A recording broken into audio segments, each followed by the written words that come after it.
juin 2018, un tribunal néerlandais a fait quelque chose qu'il n'avait encore jamais fait.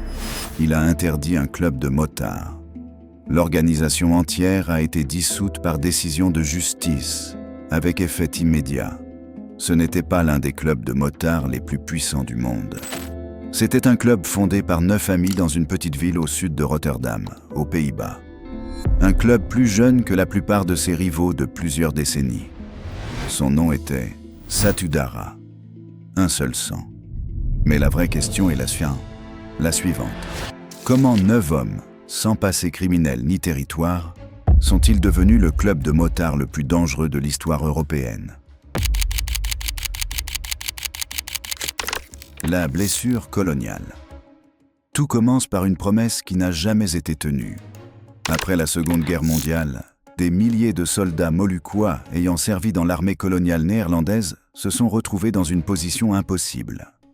L'Indonésie avait déclaré son indépendance. Les Indes orientales néerlandaises n'existaient plus. Les soldats moluccois avaient combattu aux côtés des Néerlandais. Ils avaient fait ce qu'on leur avait demandé. Et quand tout fut terminé, le gouvernement néerlandais leur annonça qu'ils ne pouvaient pas rentrer chez eux. Les îles Maluku avaient été absorbées par le nouvel État indonésien. Le rêve d'une patrie moluccoise indépendante avait disparu. Les soldats et leurs familles furent transférés aux Pays-Bas et installés dans des camps de logement temporaires dispersés à travers le pays. Ces camps étaient censés être temporaires. Ils ne l'ont jamais été. Au début des années 1960, les camps étaient devenus permanents. Des enfants y naissaient. Une deuxième génération grandissait dans des villes qui ne les avaient jamais invités, dans un pays qui avait amené leur famille par nécessité politique, puis n'avait aucun plan pour la suite. Le chômage était structurel. Le racisme était ordinaire. La communauté moluccoise existait aux Pays-Bas sans réellement en faire partie. Cette exclusion a accumulé de la pression pendant des décennies. En décembre 1975, un groupe de jeunes hommes moluccois détourna un train près de Beilen et s'empara simultanément du consulat indonésien à Amsterdam. Leur revendication était simple: reconnaître la République des Moluques du Sud.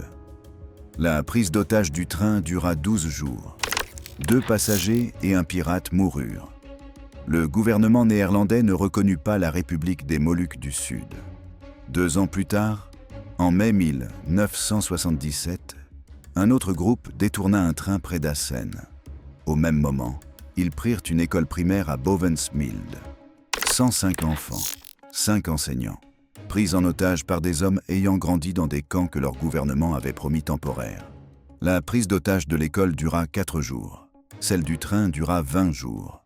Le 11 juin 1977, les Marines néerlandais donnèrent l'assaut sur le train à l'aube. Des avions de chasse volaient à basse altitude pour créer du bruit et de la désorientation. Dans les premières secondes de l'assaut, 6 pirates furent tués. 2 passagers moururent avec eux. Le gouvernement qualifia cela de succès. La communauté moluccoise appela cela autrement. Les hommes qui allaient fonder Satudara en 1990 étaient adolescents lorsque les marines prirent d'assaut ce train. Certains avaient des liens familiaux avec les communautés ayant produit les pirates. Tous avaient grandi en regardant leurs parents et leurs grands frères réclamer de la reconnaissance et recevoir à la place des véhicules blindés. Ils avaient vu l'État néerlandais faire un calcul. La rapidité et la force coûtaient moins cher que le respect des promesses. Les détournements n'ont pas créé Satudara, mais ils ont créé les hommes qui l'ont fait. 9 hommes, un nom Moordrecht.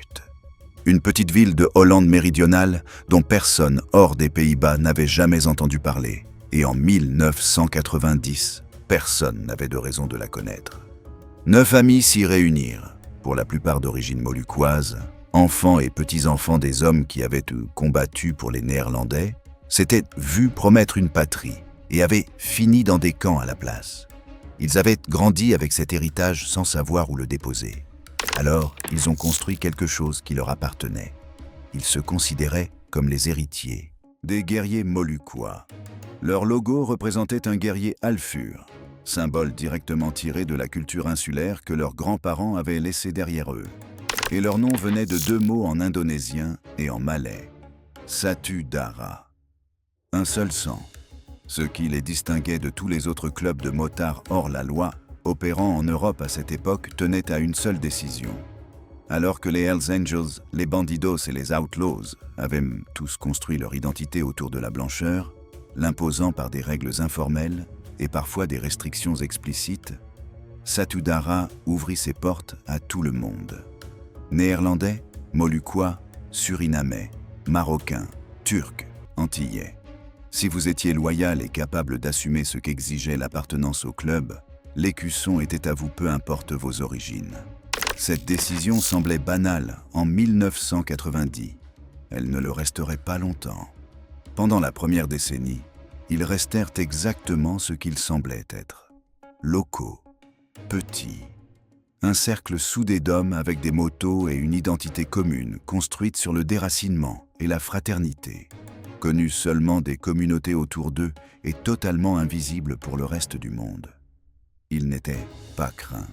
Ils n'étaient pas surveillés. Ils n'étaient sur le radar de personne. S'ils étaient restés ainsi, cette histoire ne vaudrait pas la peine d'être racontée. Mais avec le sang unique, il y a une chose. Le sang ne reste jamais contenu. Le conseil et l'expulsion. En 2011, ce cercle soudé de 9 amis était devenu 9 chapitres répartis à travers les Pays-Bas, faisant de Satudara le deuxième plus grand club de motards hors la loi du pays. Seuls les Hells Angels étaient les plus grands. Et pour un club né dans une ville dont personne n'avait entendu parler, ce n'était pas rien. Pendant des années, un organisme appelé le Conseil des Huit avait maintenu la paix entre les grands clubs néerlandais. Le Raad van Acht réunissait les 8 plus grandes organisations de motards hors la loi des Pays-Bas afin de régler les conflits et d'éviter le type de guerre ouverte qui avait fait des guerres de bikers scandinaves, un sujet d'actualité internationale dans les années 1990. Satudara avait été admis au Conseil en 1996, 6 ans après sa fondation, et pendant 15 ans, ils opérèrent au sein de cette structure, grandissant discrètement, recrutant régulièrement, étendant leur réseau de chapitres sans attirer le genre d'attention qui entraîne des conséquences. Puis, au début de l'année 2011, ils furent expulsés. Les raisons précises n'ont jamais été rendues publiques, ce qui racontait déjà quelque chose en soi. Ce qui fut public, en revanche, ce fut les faits.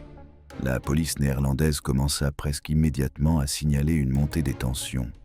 Des événements de motards à travers les Pays-Bas furent annulés cet été-là par crainte qu'ils ne deviennent des champs de bataille entre Satudara et les Hells Angels. Les deux clubs nièrent publiquement qu'un conflit approchait. Les annulations eurent lieu malgré tout. Le conseil lui-même fut dissous en 2013, en partie à cause des tensions créées par cette expulsion. Ce qui avait été un écosystème contrôlé devint une compétition ouverte sans arbitre ni règles.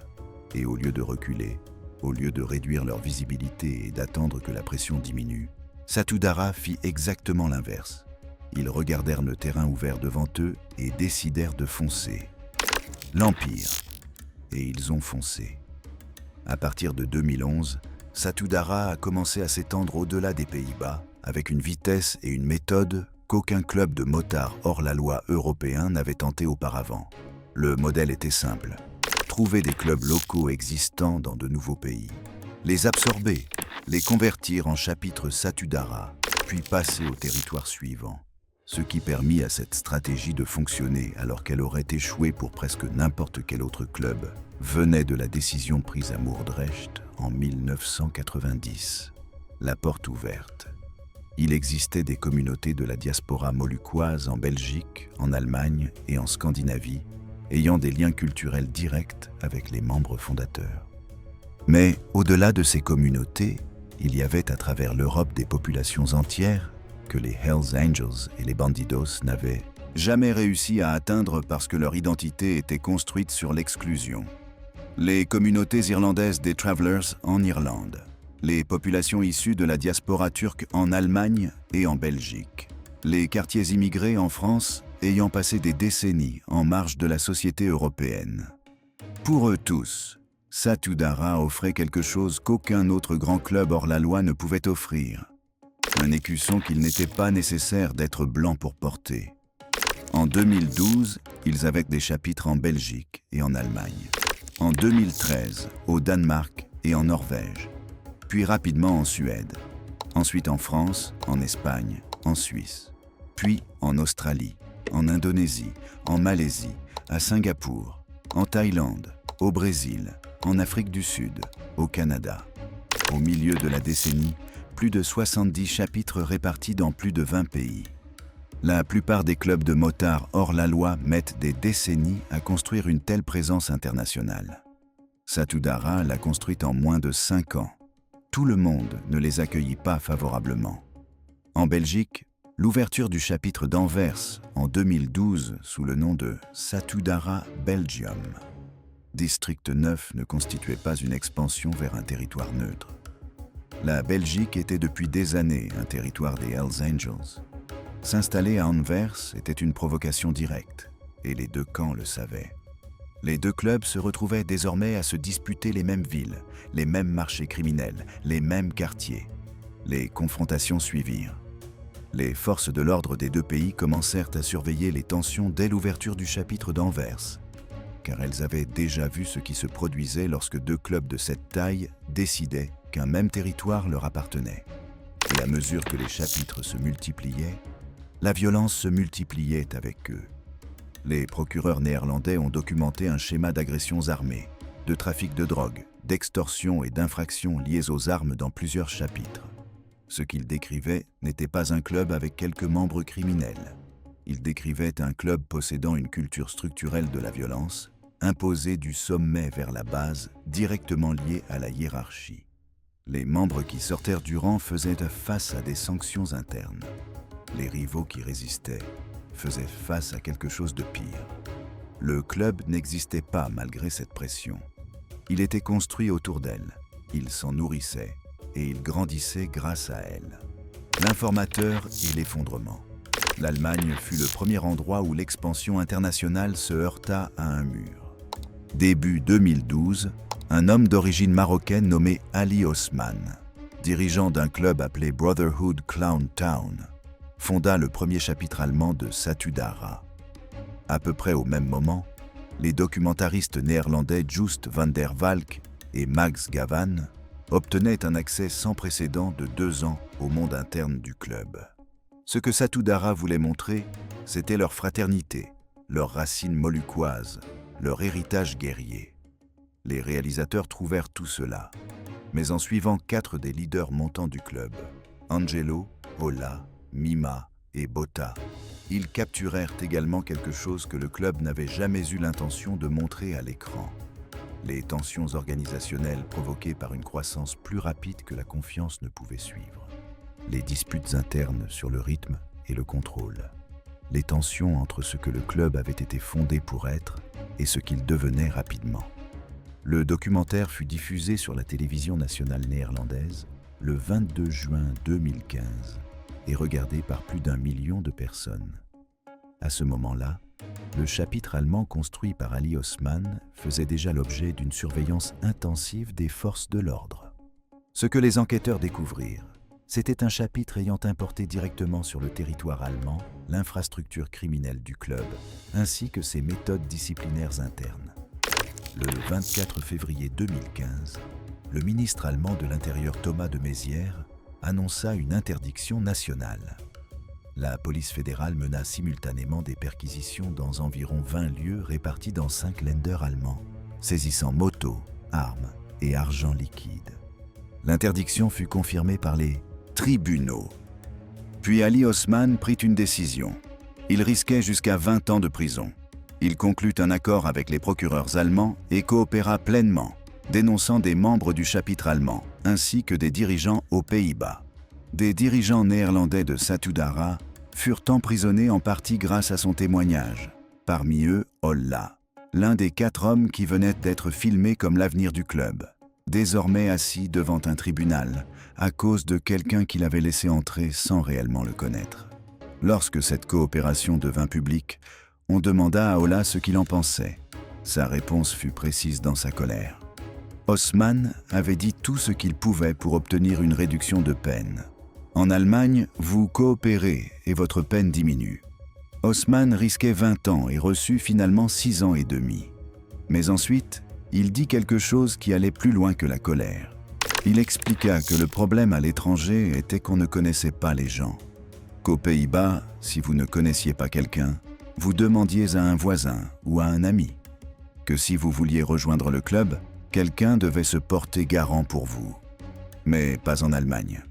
Cette seule déclaration était le diagnostic le plus honnête de ce qui avait mal tourné. Le modèle d'adhésion original du club reposait sur le réseau soudé de la diaspora moluccoise de Moordrecht, où les liens communautaires servaient de système de vérification qu'aucun processus formel ne pouvait reproduire.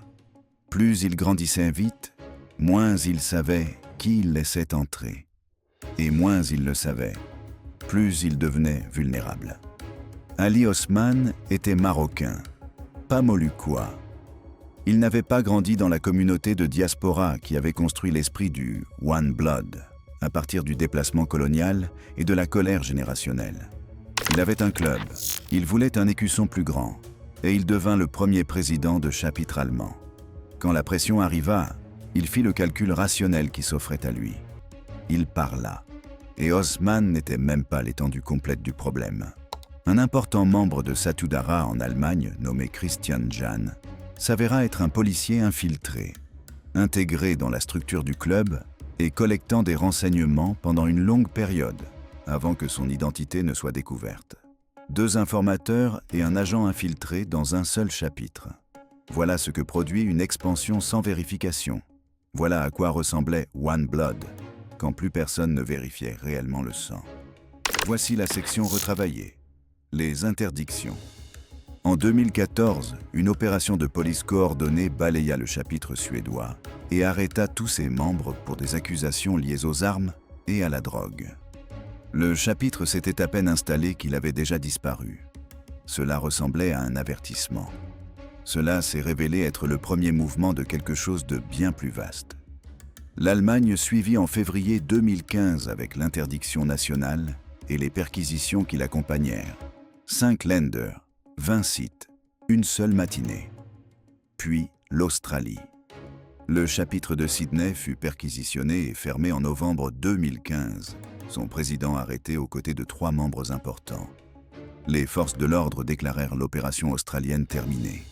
En 2017, le chapitre de Sydney rouvrit. Ce détail comptait plus que toutes les perquisitions qui l'avaient précédé.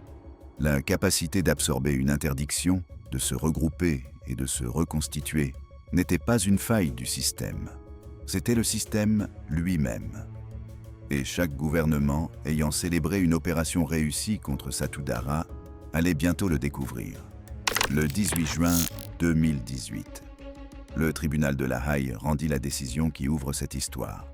Le système judiciaire néerlandais interdit et dissout Satudarah MC ainsi que 2 de ses organisations de soutien, avec effet immédiat.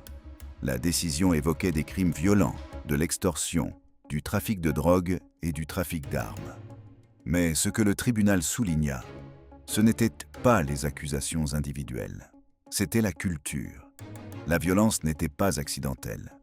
Elle n'était pas le produit de quelques mauvais éléments agissant à l'insu du club. Elle était structurelle. C'était ainsi que l'organisation fonctionnait à tous les niveaux. Satudarah fit appel. La cour d'appel confirma l'interdiction en juin 2019. Ils firent à nouveau appel devant la Cour suprême. Le 13 novembre 2020, la Cour suprême confirma la dissolution. Après 30 ans, passant de 9 hommes à Moordrecht à plus de 2000 membres à travers l'Europe, Satudarah fut officiellement déclaré illégal dans le pays de sa naissance. La Norvège prit plus de temps et procéda différemment. Satudarah contesta l'interdiction norvégienne devant les tribunaux et remporta d'abord la victoire. Un tribunal inférieur statua en leur faveur, ce qui était déjà un résultat extraordinaire. Une organisation criminelle interdite, plaidant avec succès devant une cour démocratique que l'interdiction n'était pas justifiée. Le gouvernement fit appel. Le 9 octobre 2024, la Cour suprême norvégienne renversa la décision et confirma l'interdiction. Le tribunal nota que les membres avaient commis à plusieurs reprises des infractions graves contre la vie, la santé et la liberté, et que leur comportement était conçu pour générer de la peur dans la population générale. Le tribunal nota également autre chose. Malgré le fait qu'il se présente comme un club de motards ouvert aux minorités ethniques, l'adhésion à Satudara n'exigeait pas de posséder une moto. Elle n'exigeait même pas de détenir un permis. Ils n'étaient pas, conclut la Cour suprême norvégienne, un club de motards. Ils ne l'avaient jamais vraiment été. Un seul sang, un écusson différent. En mai 2023, le chapitre danois de Satudara fit quelque chose qu'aucun tribunal ne les avait forcés à faire. Ils se dissolurent eux-mêmes. Formellement, officiellement, le chapitre cessa d'exister sous ce nom. Et puis, presque immédiatement, les mêmes hommes réapparurent sous un nouveau nom. Comanche MC. Même direction, même hiérarchie, même relation, même réseau criminel, selon les forces de l'ordre danoises. Écussons différents. Ce n'était pas une défaite. Ce n'était même pas proche d'une défaite. C'était une démonstration de la limite la plus fondamentale de toutes les interdictions précédentes. Les gouvernements avaient passé une décennie à construire des cadres juridiques suffisamment sophistiqués pour dissoudre une organisation internationale entière par décision de justice. Et le chapitre danois venait de contourner tout cela en un seul après-midi. Les tribunaux néerlandais avaient déjà vu une version de cela arriver. Après l'interdiction de 2018 aux Pays-Bas, d'anciens membres commencèrent à opérer sous un nouveau nom, Singa 19, utilisant des couleurs similaires et opérant depuis d'anciens locaux de Satudara. Les procureurs néerlandais soutinrent qu'il s'agissait de la continuité de l'organisation interdite et que cela devait être traité comme tel. Les tribunaux néerlandais ne furent pas d'accord.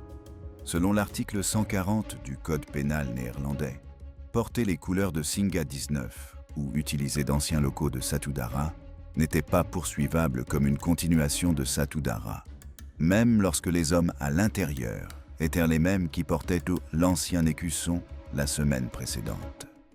La loi avait interdit le nom. La loi avait interdit l'écusson. La loi avait interdit l'entité juridique existant sur le papier. Mais la loi ne pouvait pas interdire les relations. Elle ne pouvait pas interdire les loyautés, les réseaux de confiance, l'infrastructure criminelle ou le sentiment de fraternité construit pendant 3 décennies. Ces choses n'avaient pas besoin d'une décision de justice pour continuer d'exister. Elles avaient seulement besoin de nouveaux écussons et d'un autre nom sur la porte. Ce que fit le chapitre danois était plus audacieux que Singa 19 parce qu'ils n'attendirent pas d'être interdits. Ils observèrent ce qui s'était passé aux Pays-Bas, en Allemagne, en Norvège, et firent un calcul. Ils se dissolurent avant qu'un gouvernement ne puisse les dissoudre selon leurs propres conditions et leur propre calendrier, puis continuèrent leurs activités sans perdre une seule étape. Les gouvernements avaient passé une décennie à apprendre comment interdire Satudara.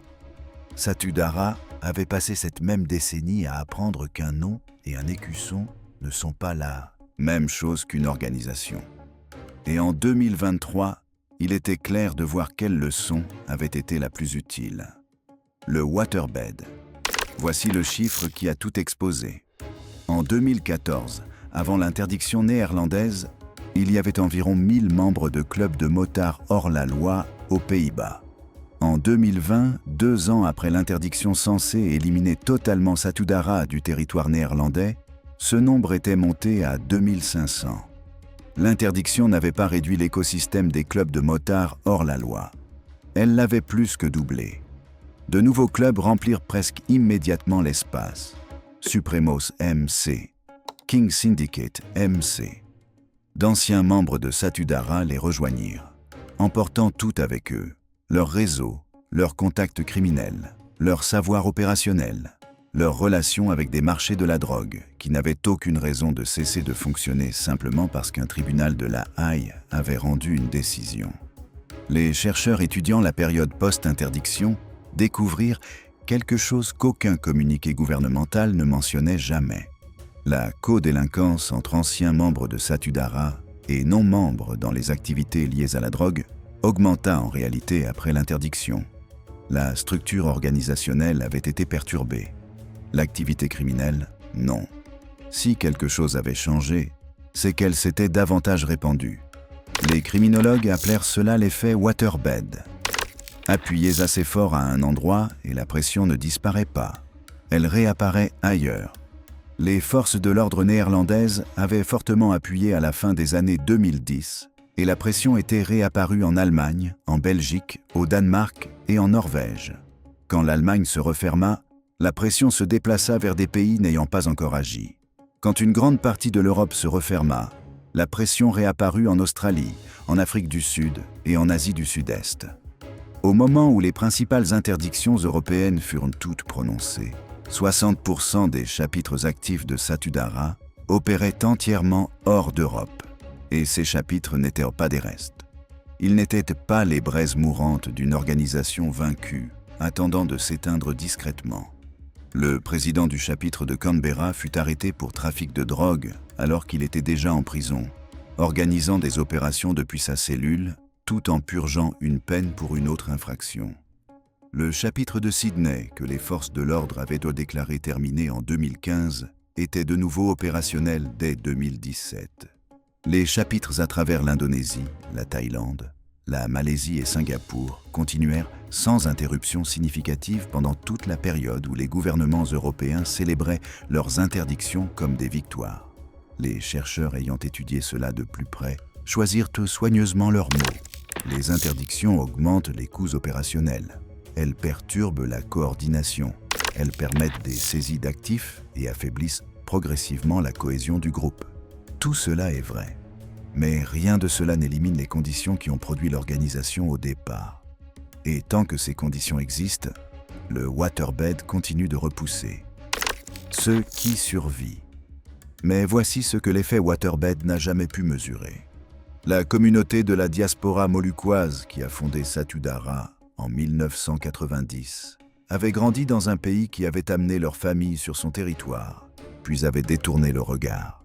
Leurs grands-parents s'étaient vus promettre une patrie et avaient reçu un camp à la place. Leurs parents avaient grandi dans ces camps en s'entendant dire que la situation était temporaire. Ils avaient détourné des trains et pris des écoles en otage, puis regardé les marines prendre d'assaut les wagons à l'aube.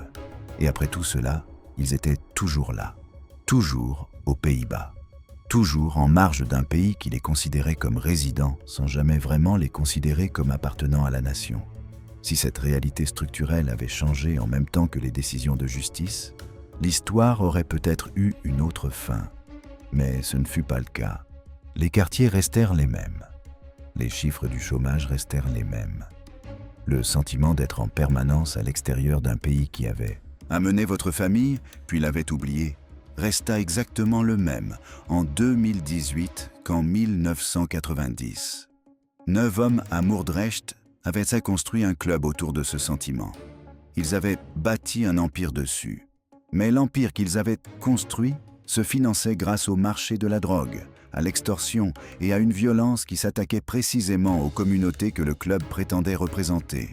La fraternité One Blood, née comme une résistance à l'exclusion, devint sa propre forme d'exclusion, imposée non par la race mais par la peur. Et au final, la différence entre les deux était plus faible que tous ceux portant l'écusson n'auraient voulu l'admettre.